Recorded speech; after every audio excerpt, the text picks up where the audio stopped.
So it's cool because actually today you're recording from your new house right next to the farm. How does it feel to be living that 45-second walk away?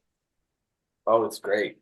It's awesome. Yeah, this weekend was kind of the first sort of the first trial of like what it's going to be like to forget something at home and have to just like walk back and grab it and go back to the farm and all that. And so it was great. Um it's been really cool to be able to bounce back and forth with the kids, with computer stuff. Because typically, I'm like got to camp out and hope that the Wi-Fi hotspot will do good enough to do farm work from the farm, or I just have to remember everything when I get home. But now I can like go do something and then just jet next door, hammer out a couple of things on the computer, and then go back and harvest. So it's been great. Given the lack of drive time right now, as we're recording this early February 2024, what have you chosen to replace drive time with? I know it's very early in the process, but now you take all that drive, you convert it to a walk. Is that more leisure time? Is that time to catch up? What are you using the time for? I mean, right now it's more catch up time. It's time to, yeah, like work on administrative stuff that tends to sort of get pushed to the side.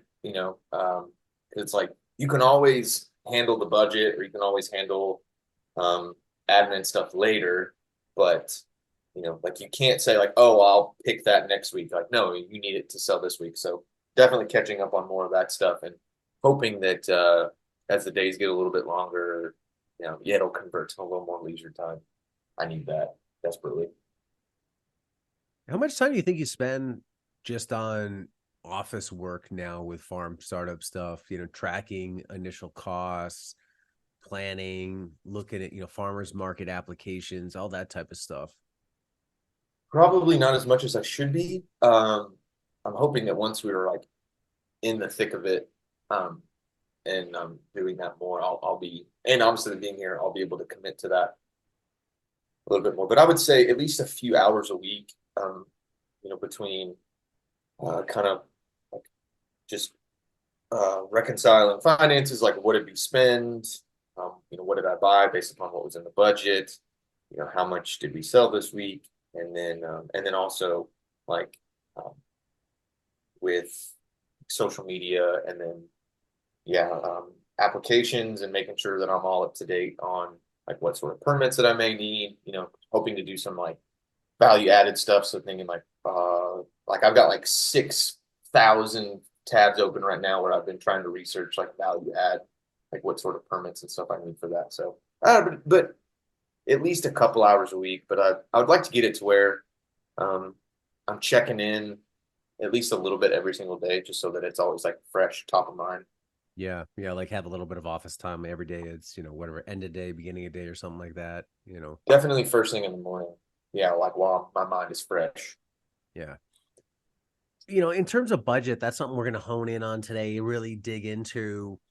If we back up a bit, go from February back into the fall of 2023, when you got this property, your landlord wanted to see a business plan.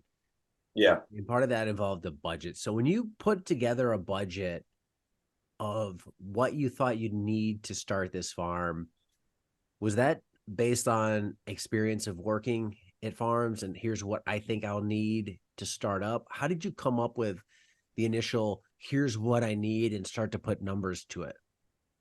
Yeah, I mean, obviously spending 2 years at Crystal Organic definitely gave me a good idea of knowing like the the pieces and knowing what season that I was coming into. So like typically I would probably have like if I was starting the farm right now, so I don't have anything in the ground, like I would have held off um definitely until summer, fall before I started looking at like frost protection stuff. But knowing that I was going to be having stuff in the ground like November, I prioritized that like right away to so I could do all that. But it was mostly yeah, just sort of experience and then a little bit of like honestly just sort of like shopping the Johnny's website, the Farmer's Friend website, you know, Paper Pot Co. Just like looking at all these different things and going like, is this something that I need right now, or is this something that I can wait on, once we have a little more capital, and sort of settling on what are the have to have and what are the want to haves, and then just sort of um, kind of budgeting it out from there. When you looked at have to have versus want to have, what was criteria that pushed it into had to have? Um, Anything that would be necessary for spring production. That was like step one. So it's like obviously bed preparation, all of the pieces for like initial fertility and things like that needed to be prioritized right off the bat because that's going to be like the first thing I'm doing. Um, and then having things like, yeah, like I said, like frost protection, some initial irrigation, like I'm doing sort of like a phased approach to the irrigation, and then simple hand tools that I didn't already have because I have been collecting some stuff over the last couple of years, stirrup hoe, like good stirrup hoes and rakes, things like that. Your initial budget, how much did you put aside for equipment? And I'll say equipment versus infrastructure. Infrastructure is wash pack, uh, cooler, that type of thing. So if we just look at equipment, hand tools, those types of things, how much did you initially slot in to that category? Um, about about 2 grand is what I budgeted. And some of that was like doubling up on things I already had. Like, all right, so I know I have I've got a rake, I've got a couple of rakes, I've got tools to do some cultivation with, I've got stirrup hose. And it's like, but more than likely, I'll probably need either better ones or just more of them if I have help. And so, since we're getting some startup capital, like let's go ahead and and do that. And then things like seeders, because even though I can borrow stuff right now, once we get into the swing of things, like I don't want to be borrowing, bumming a JP1 every single week, and then messing with Nicholas's production Yeah, yeah. because I'm trying to do that. So 2 grand to get off the ground. That's not bad at all in terms of equipment. If you view it of, or I should say, I mean, I think people should view it as a continuum, right? Like you work with what you have. If you have limited resources to start, that's probably even better than having too many resources to start. If you had Yeah, 20 grand to start versus two, you'd probably be buying a lot of stuff that you don't need right now. exactly. And so, yeah, having that limited budget, it's like, what do I need to make production happen in the spring? And then you go from there. You improve, see what you do, see how you use the equipment, how things work, and then change things up along the way. Yeah, because like I planned on buying another like more stirrup hose because kind of the way that things go at the other place, we tend to use those a lot.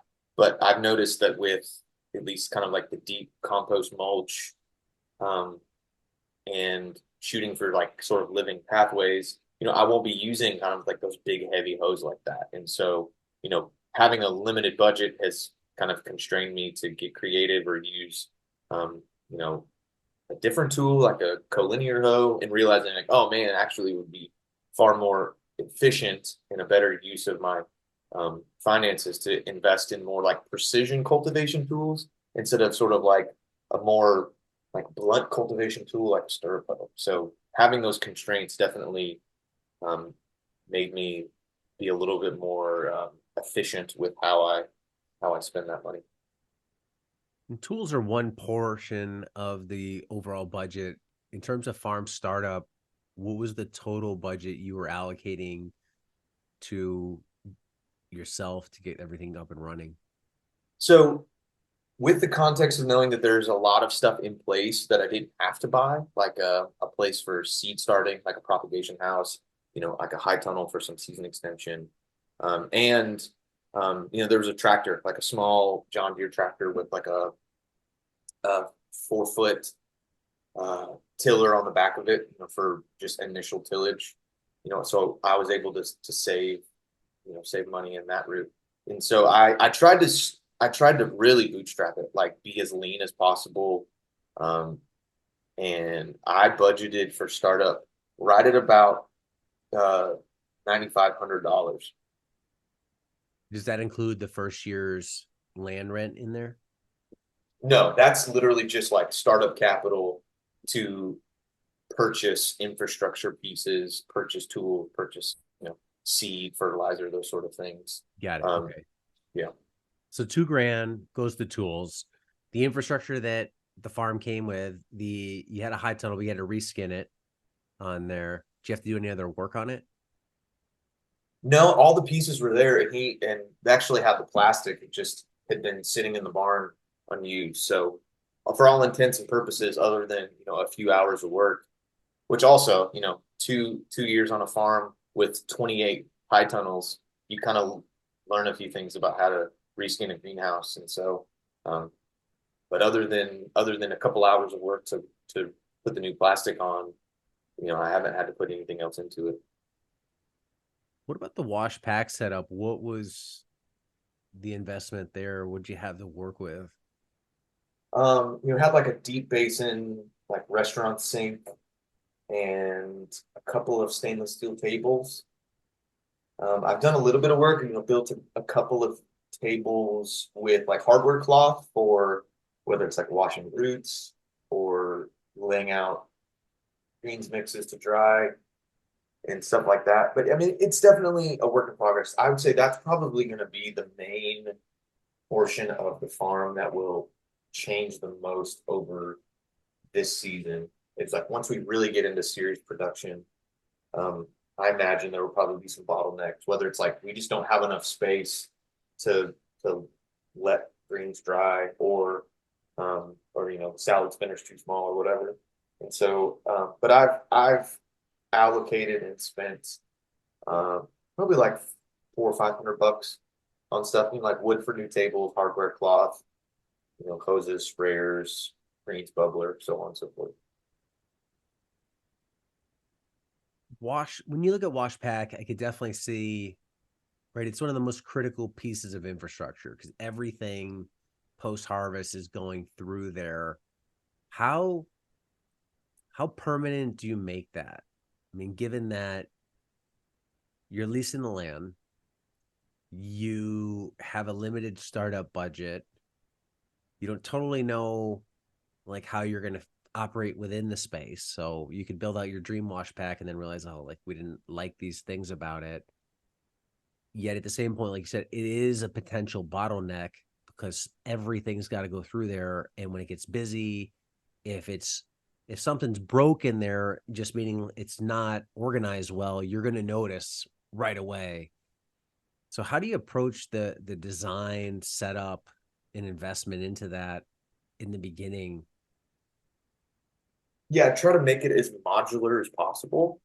Um, I had an old boss that used to be in management for McDonald's, and he talked to me about their test kitchens, how everything's on casters. And I want to say even I think Jody talked about that he does everything on casters so that you can just constantly be moving stuff. Obviously, I don't have the ability to do that, but try to keep it as modular as possible. I can move tables.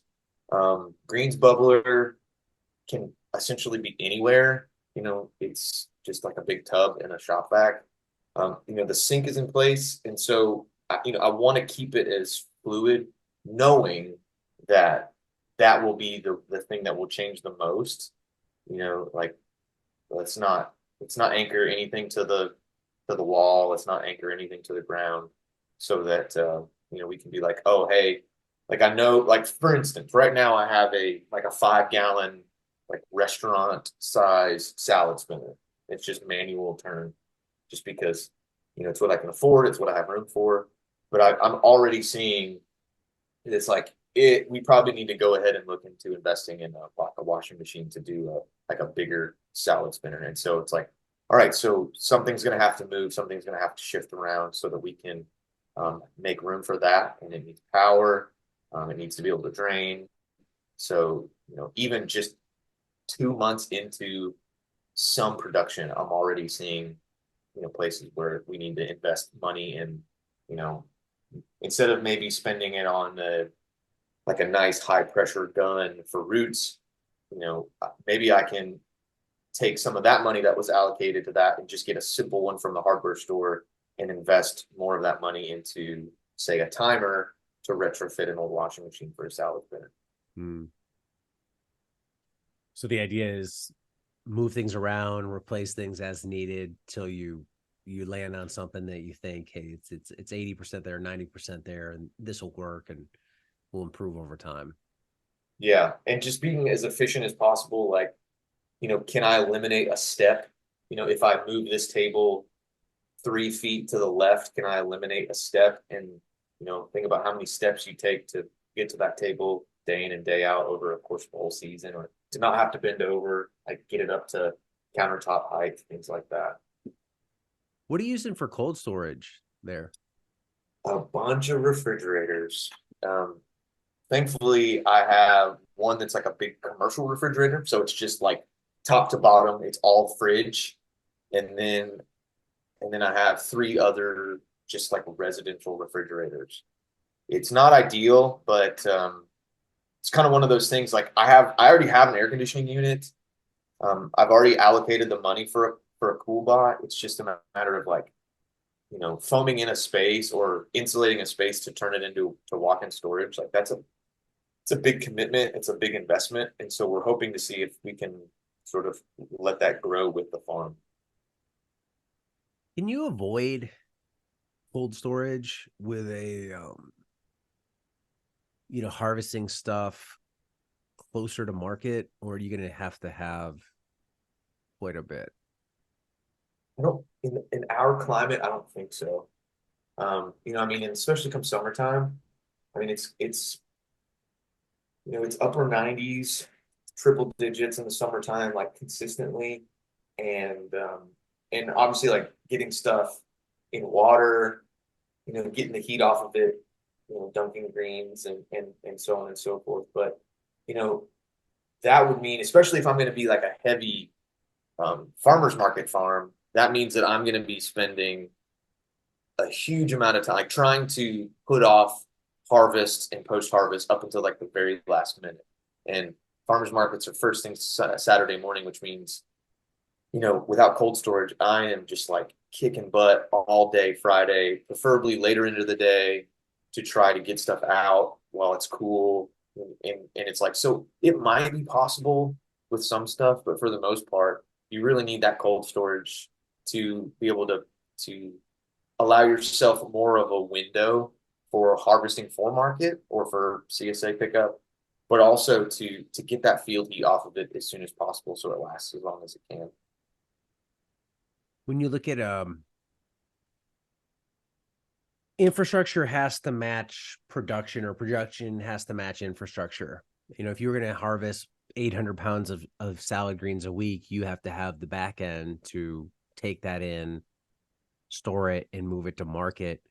Which is the tail wagging the dog here? Are you trying to grow what you can and force it through your production or through your wash pack and say, hey, we're going to make this work? Or since you have a limited newer wash pack, limited storage, are you having to dial back on production? I think I'm gonna try and just force it through the bottleneck, as you said. Like, let's just try to get it through. Um, knowing that I have like a limited amount of like greens that can be bubbled and then spun and then dried at a time.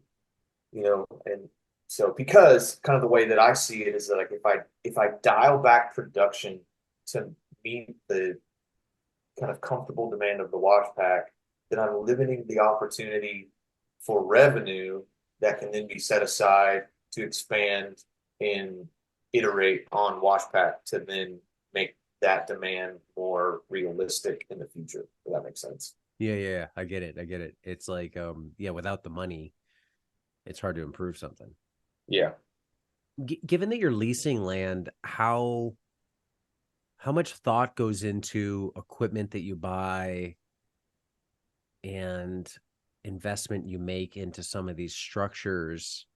Is it, hey, I plan on being here for a while? Is it, I do, but I know people have been burned in the past, so they have this thought of, I want to be able to put everything on a truck and get it out of here if I need to. How do you view all these well, really, I guess wash pack is the big one, and then the refrigerator. Because if you build a room, right, like unless it's on a trailer, you're not taking it with you. So how do you approach this? Um, I'd say first and foremost, just like open, honest communication with your landlord. Like that was a very explicit thing that I brought up from the beginning. Like, the equipment that's already here, do I have free access to use this as a part of rent? Do I need to pay more to do that?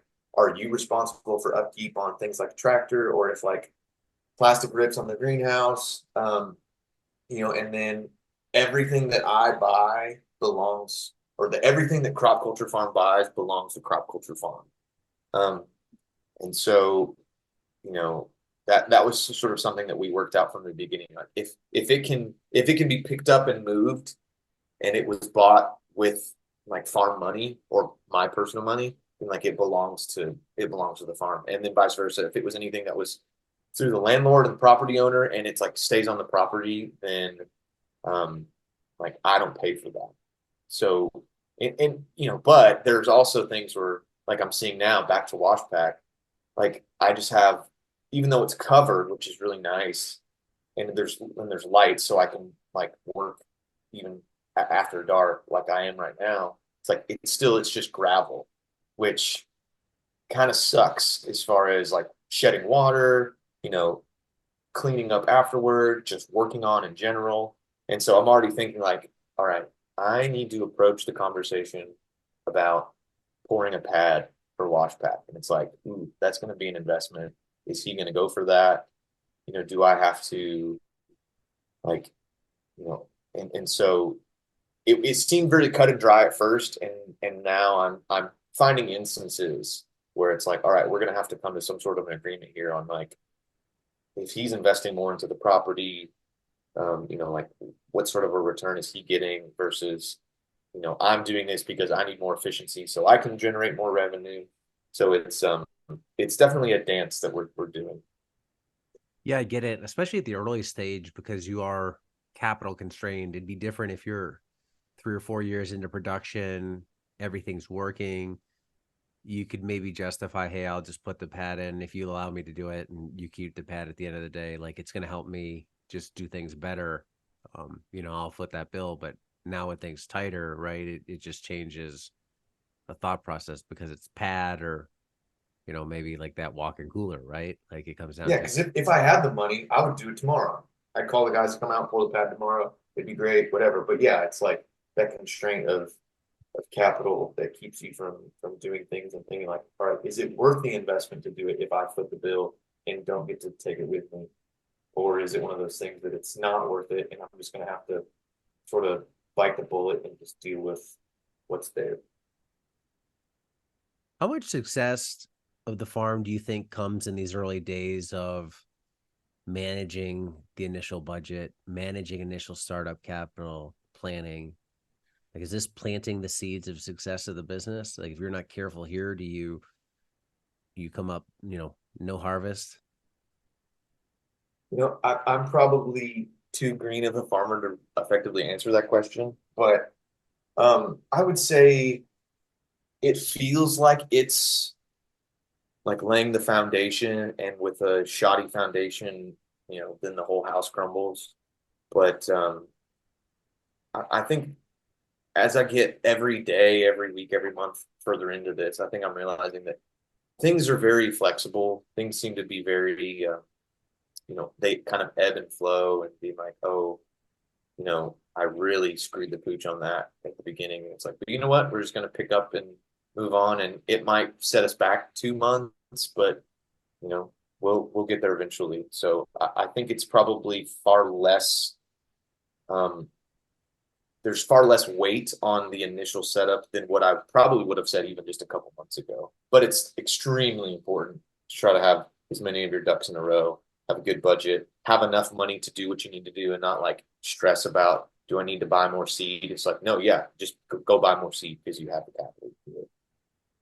It's hard to unwind some of these things, right? Like some of these Yeah, things don't have a resale market, or if they do, I mean, you're taking a big haircut on it, so you really have to be sure when yeah, you get it, it's what you need. exactly.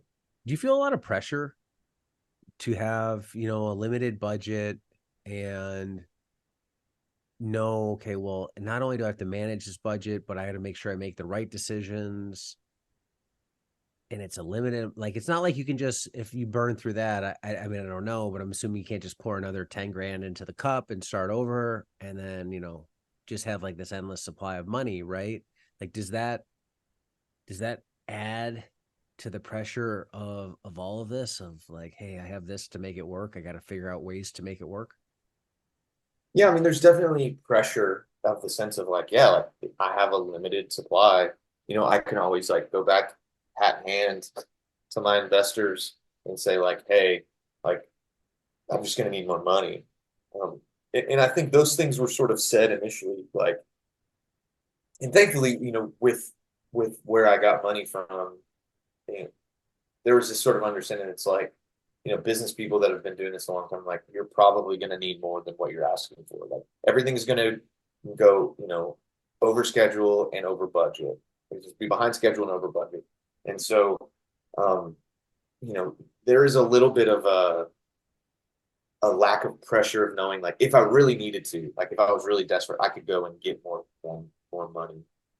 But I would say one way that I sort of like created constraints to create freedom was I didn't just take one big check up front.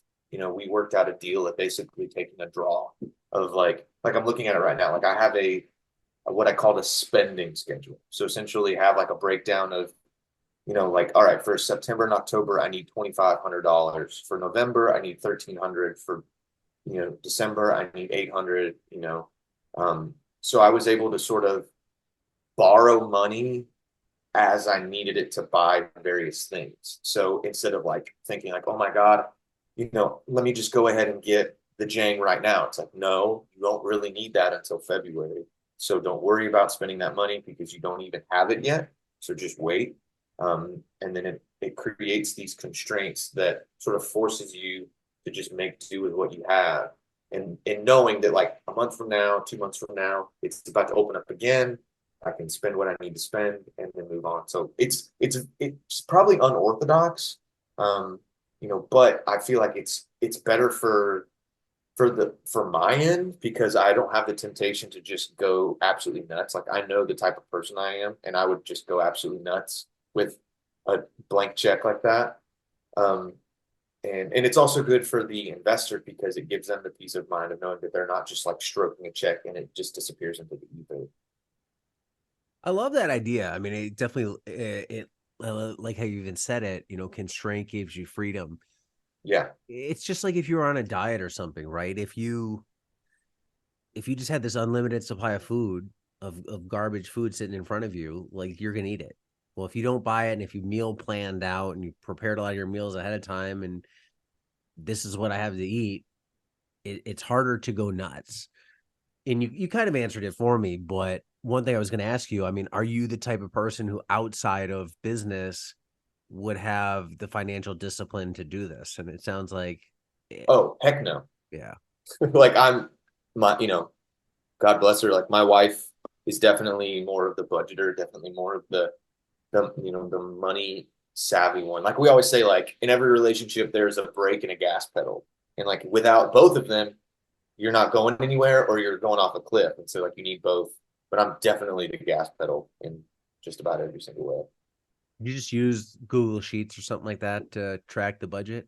Yeah, pretty much. Yeah. Yeah. People always want some fancy software. And it's like, guys, you're overthinking it. Keep it easy. And honestly, for the initial budget, um, because I didn't have like hard numbers, it's basically like go in, put a JP1 and a paper pot in your cart at Paper Pot Co. and like plug in your address to see what the shipping is and like, all right, that's my budget for seeding and transplanting, and so it's not really like a hard, item line on a spreadsheet. So like everything was honestly initially done in just like a document, just like bullet points, hammering it out. Have you hit, are you at budget every month so far? Are you under? Have you had to go over?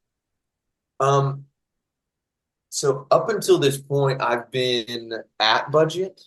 except for this first, well, for like my December, January draw, I went over just in the sense of like I spent more on the things that I had budgeted for, but so like I stayed within my budget, but I spent the money in different ways, if that makes sense. Like I only budgeted, like let's see here, I only budgeted like $400 for seed for the whole season.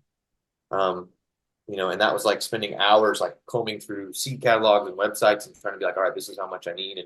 And then once you get down to it and you start seeding trays of lettuce or you start seeding trays of beets, you're like, oh my God, I way undershot. And so like I've probably close to doubled that and I can guarantee I'm going to spend more.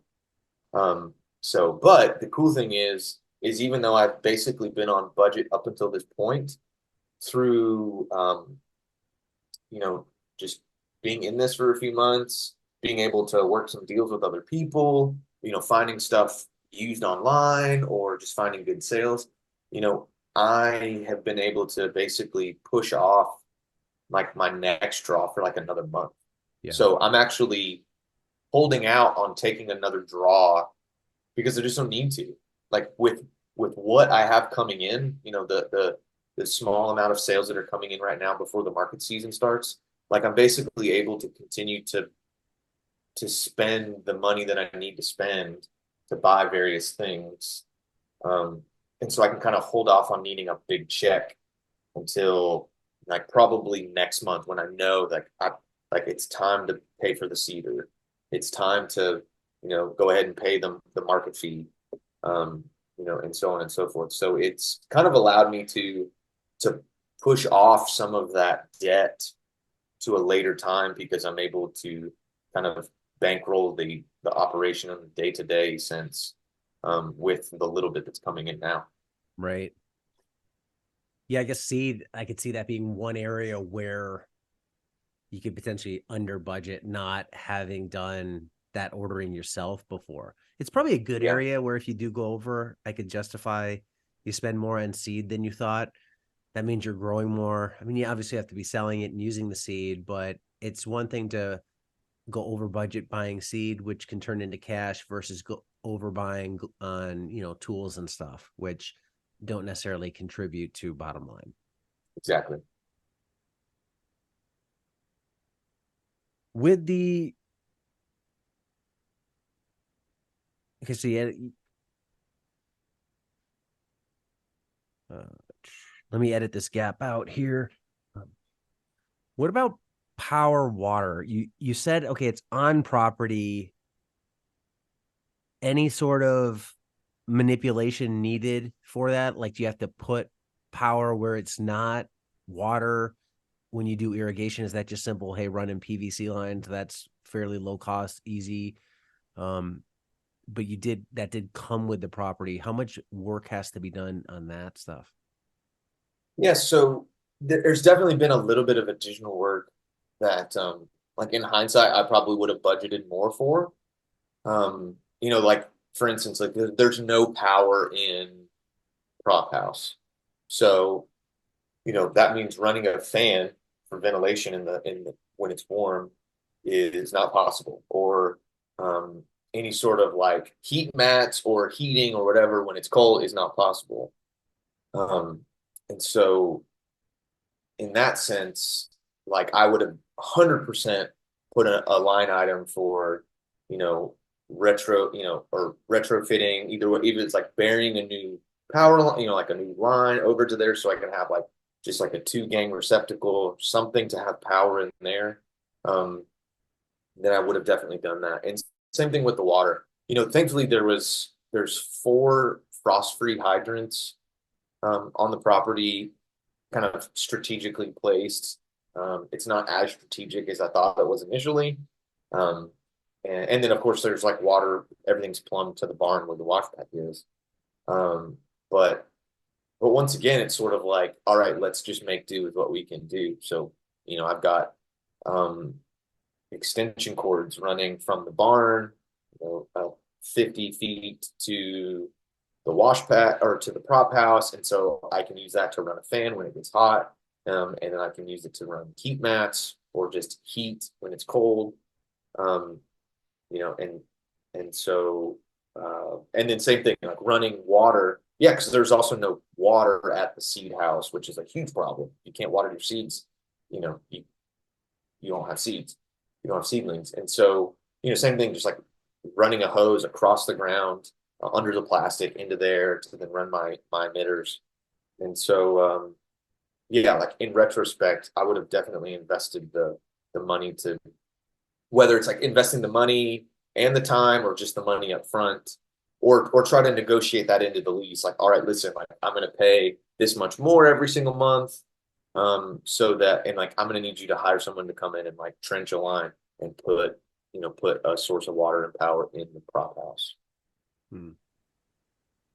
Yeah, so it's just making do with what you have, and I think that's a lot of businesses, right? I mean, even I look at stuff we're trying to do now. It's always you might want to go two steps ahead or three steps ahead, and sometimes I wish I could go from step zero to step three, but I know I got to go to one first. One gets me to two, two then gets me to three, and that might take some time to get there. It might be my version of duct tape and extension cords to go from Mm-hmm. zero to one, um, but that's the only way to get there. And it's this humbling Very constraint humbling. that I think business puts on a lot of entrepreneurial ignorance of yes, we all want it now. We all want the best now. But the reality is sometimes it just takes more time than you think. And it's that journey a lot of times that I think saves us from ourselves, because I think a lot of times if you did go from zero to three in one step, you'd overinvest, you'd invest in the wrong things, you'd do things that maybe didn't matter. And when you go from that one to two to three, you pick up the experience. You maybe don't even end up at three. You end up at 3B or something like that. So, when you look at your approach this year, you have the draw, you have the infrastructure you're buying. It sounds like you're being very lean, uh, loose with it in the sense of, hey, I'm allowing this isn't constraining me to go in like one specific direction on the farm necessarily. If you get through the year, it almost seems like where you make a profit, you've paid your initial 10 grand back. Like, is that success? Is we're in the context of this conversation, we think about budgeting and in the year.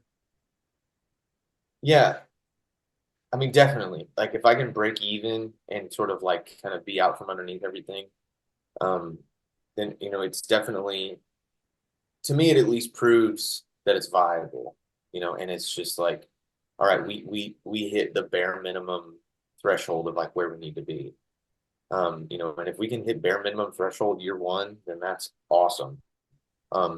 Thankfully to sort of cover my own butt, I was able to push out that, repayment over the next 3 years. So, I'm not constrained by like, man, I have to, I've got somebody over my shoulder, like, man, when you pay me back, when you pay me back, like we set it up on a like payment system from day one, knowing good and well that it's like we're probably going to be strapped for cash, for the first little bit, if not for the whole first year. So it's like if I can just at least like make my minimum payment, then we're good. And if we have like an awesome year, or I realize I'm able to bring a little bit more in, based upon expenses and operating costs, and it's like, yeah, then we can start paying that down a little bit quicker, so that maybe year three, we're saving that extra payment every single month that we can then invest in our own infrastructure, or we can set aside for, buying our own piece of property that we can start building equity in. Feel pressure taking a loan from people? A little bit. I mean, anytime you go in debt, I feel like there's um, a little bit of pressure, but at the same time, it's like there's no way. Like there's no pressure in the sense of like second guessing, like should I have or should I not have? Because there's no way that I would have been able to be where I'm at right now without borrowing money.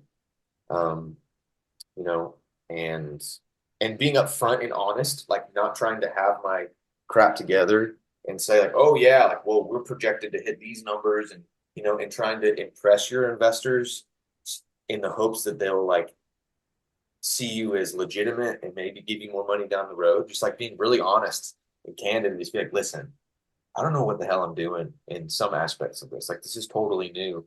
And Yeah. so like you just need to have some grace with me and understand that like I'll do my absolute best to reach this number every single month to make sure that you have what you need. But like let's try to stretch this out as long as we can and have some sort of a grace period, or like if I miss a month, as long as I like pay you double next month, is that okay? And so try to just be really vulnerable and honest from the get-go with that. Yeah, I think you hinted on that earlier in the infrastructure part of just honest, open communication. And yeah, I've had to borrow money from family. And I know at the end of the day, they're not going to put the screws to me. But there is always that little bit of, it's like I feel it. I'm not losing sleep over it, but I just know it's there, right? Of there's something that I owe someone. And for me, it's always not even been that, yeah, I'd feel bad not paying him back. But for me, it was always like admitting that I couldn't pay you back Yeah. was worse than to me of like not paying him back. So there's the money, and then there's me having to admit like I couldn't do this, like to say hey, like it failed. That always put a lot of stress on me. Um, but after having done this for a while and done it a few times, I've kind of just learned to live with it and be Yeah. like, eventually, hey, it is what it is. Things tend to work out. I know from my experience where you tend to get into trouble is if you using your gas pedal brake is if somebody has a heavy foot and spends, that's where things get out of control really quick. If Yeah. your spending outpaces your cash flow in, that's when you're really into trouble. And it sounds like you've done a great job with constraint, both just from within and by saying, hey, I'll take these draws of limiting you from just slamming your foot on the gas. And, Yeah. Yeah. Cause like if I would have just gotten a $10,000 check, um, it hits the business bank account, and then it's just like, all right, let's party. One, you have the pressure of saying like, all right, well, I've spent half of it, but we just hit this really big problem. Like maybe the work truck breaks down, and you're like, I did not budget in this investment to pay for this, but it's money and it's there, and I don't have it, and I've got to replace the battery. Like there's a temptation to do that, and but then also too, you're sort of, and if you just start spending it immediately, like I would have probably gone through and just gone on a spending spree, like you know, Johnny's and Farmer's Friend, and everyone would have loved me because I would have just been like throwing money around like I'm in the club. yeah, But by limiting myself, obviously it's like much smaller purchases. And like just a small, simple example, it's like, all right, I budgeted $100 for a backpack sprayer, like super important infrastructure for the way I'm going to grow, foliar feeding, applying like, BT, things like that, like super important, necessary piece of equipment. Budgeted $100.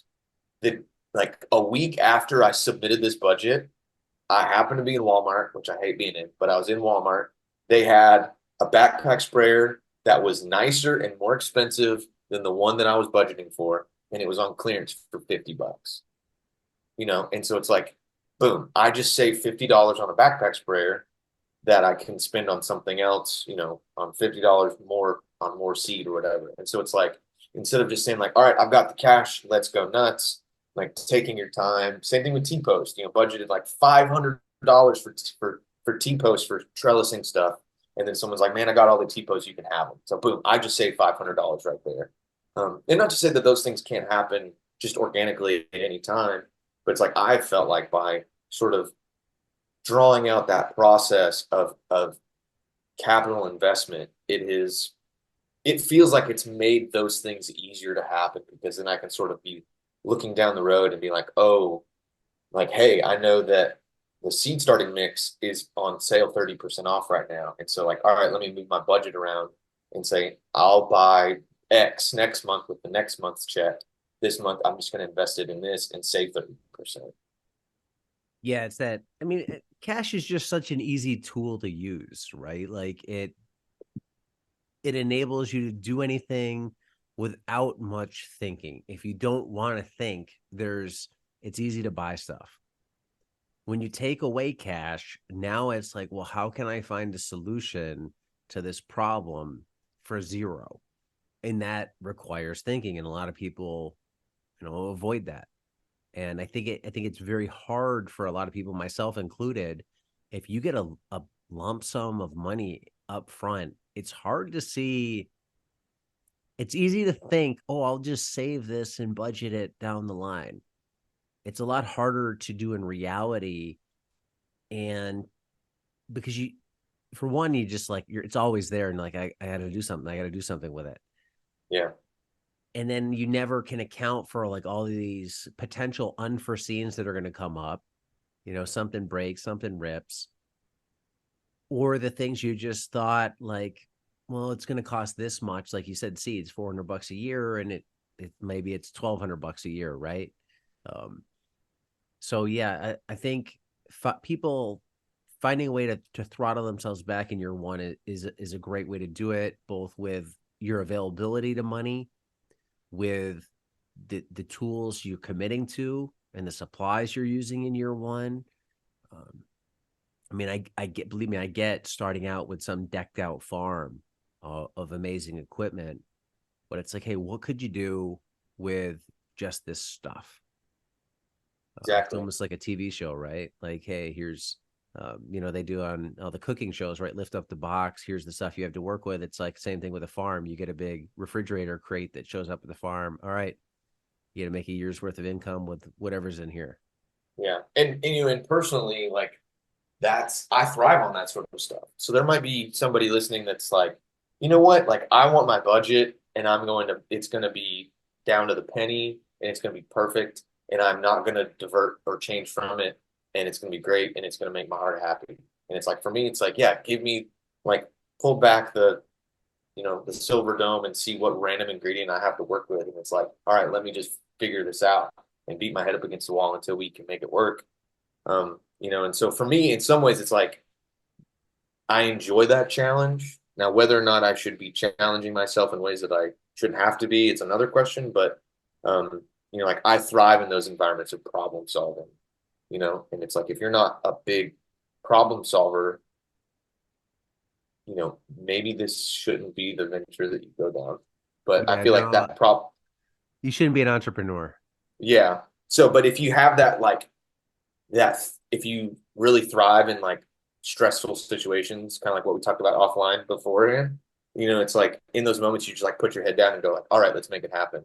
And so I'm kind of like artificially creating those opportunities to see really great outcomes on the other side that theoretically could have just been solved with a stroke in the check, but it means that I think ultimately it'll be a net positive on the other end. Like, I budgeted a, a really high amount for irrigation. And then now that I've been in it, now that I've got like a third of the farm under irrigation, I'm realizing like, man, like I way overblew that budget. Like, I don't need all of this. It's like, I don't need 3/4 inch pipe. I can make it happen with 1/2 inch pipe or whatever.